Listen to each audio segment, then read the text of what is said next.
Et nous sommes de retour sur le plateau de Smart Tech pour notre rendez-vous avec le regard disruptif d'Alain Staron, auteur d'Auto-Disruption, CEO d'Amborella. Bonjour Alain. Alors, je le disais, donc, le constructeur sud-coréen de smartphones LG a décidé d'arrêter totalement la production, la vente de mobiles cet été partout dans le monde. Question à un disrupteur, est-ce que arrêter soi-même une de ses activités, c'est s'auto-disrupter ? J'allais dire c'est la première marche, mais ça ne suffit évidemment pas. Quand on regarde rapidement ce qui s'est passé, LG est né dans les années 40, se lance dans l'électronique grand public dans les années 70. En 2002, 3% de part de marché dans les téléphonies mobiles. En 2008, 6%. Et après, la chute. Ce qui s'est passé quoi en 2008 ? C'est 2007, un certain Apple a sorti un iPhone.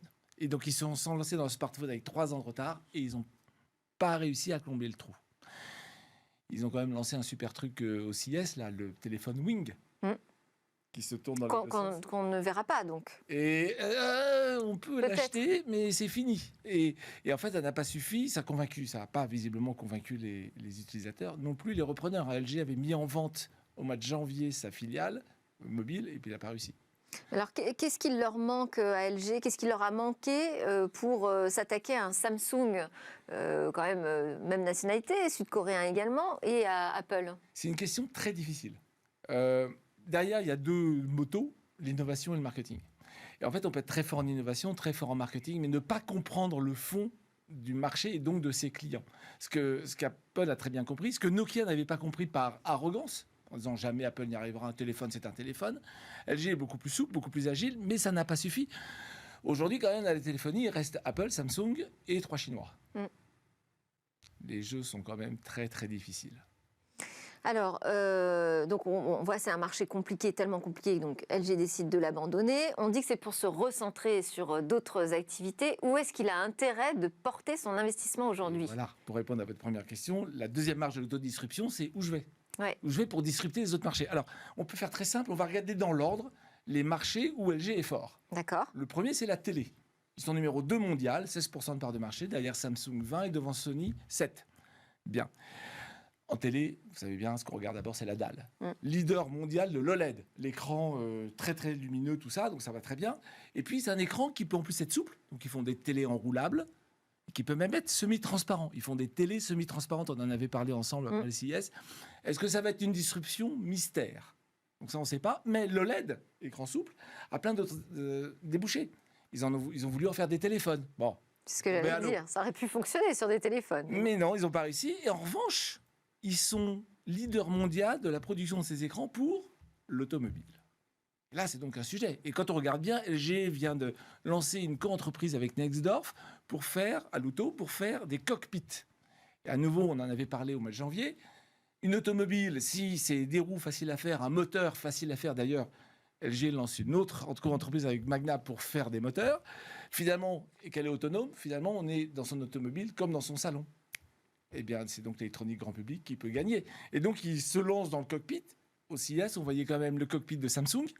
Alors, 13 écrans qui montent et qui descendent. Il y a un gif, c'est pas ce qui va passer à l'antenne. Et puis, surtout, le cockpit de Mercedes, qui est très beau et qui fait une possible disruption, on verra plus tard, parce qu'ils savent, Mercedes, que le conducteur n'a pas beaucoup d'attention. Donc, ils savent mieux que tout le monde, mieux que personne, gérer l'attention. Donc, on verra. Ils se lancent dans l'automobile, mais équipementier. Enfin, on n'a jamais dit qu'LG, ils vont pas faire une voiture comme Sony, qui a une voiture qui roule, ou encore moins comme Apple. Ils vont pas produire une voiture autonome comme Tesla. Voilà. Mais Apple, ils seront peut-être dans cet écosystème. Ils vont se mettre dans cet écosystème. Une brique importante. Équipementier, rang 2, difficile d'être vraiment disruptif. Disruptif, à un moment, il faut avoir le produit qui fait la différence. Bon. Donc l'écran, ça va être compliqué, mais dans la télé, il n'y a pas que l'écran, il y a après tout l'écosystème. Et donc, ils ont annoncé avoir racheté Alfonso, là, au mois de janvier. Qu'est-ce que c'est qu'Alfonso ? C'est une boîte qui fait de l'étude d'audience et qui sait très précisément ce que les gens font. Et il se dit, je vais m'en servir pourquoi ? Pour LG Channels. Vous connaissez LG Channels ? Pas du tout.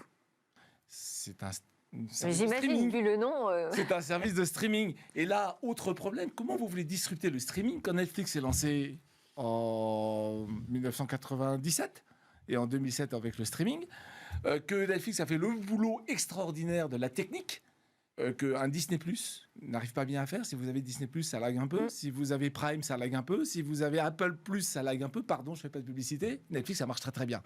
Mais surtout, ça, c'était le combat d'avant. La disruption maintenant dans le streaming, c'est quoi ? C'est les contenus. Donc j'ai l'impression qu'ils sont un peu en D'ailleurs, on a un retard. Français qui se lance, mais bon, c'est un autre sujet. Un autre sujet, on n'avait pas le temps. Donc c'est peut-être une autre thématique. Donc la télé sur l'écran, très bien, ça peut se déboucher ailleurs, à voir comment. Sur la partie servicielle, pas sûr qu'ils y arrivent. Donc après, qu'est-ce qu'ils font, LG? Quand ils font la télé, ils font des home appliances, le blanc, les frigos, le machin, le truc. Ouais. Et là, déjà, bonne nouvelle, ils sont numéro 3 derrière Whirlpool, qui a le numéro 1 et le numéro 2 avec sa marque américaine Amana. Et derrière eux, il y a Miel, Samsung, Gagno, Frigidaire. Il n'y a pas de Chinois. Pourquoi il n'y a pas de Chinois? Une machine à laver ou un frigidaire, c'est gros et c'est lourd.